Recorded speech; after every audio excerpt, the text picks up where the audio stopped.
แน่กินไหนกินมะฮุงกินบ่กินระวัง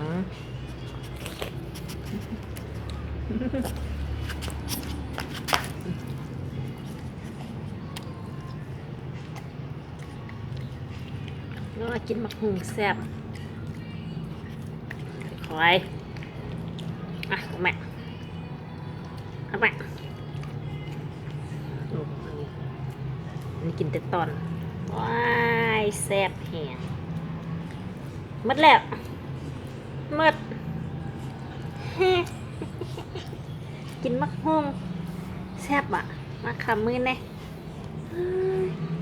แซ่บแหงวะติเอาอีกบ่อีกเนาะเดี๋ยวเอามาให้เด้อมานั่งลงก่อนนั่งตัดกินจะแซ่บเอาไหมแม่รุ่มแม็กโอ้บ่มัก happy โอ้ยแซ่บดิ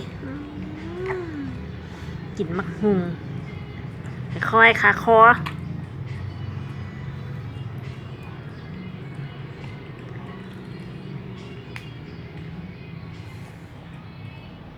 โอ้ยแซ่บ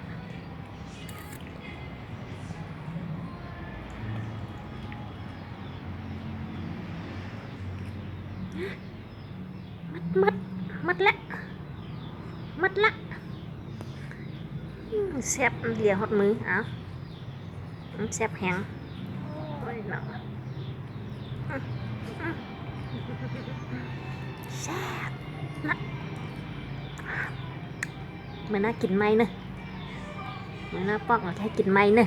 มาขอมือกันเบื้องนี้ข้อมือได้คิดที่ร้อยมือนี่เนาะข้อไหน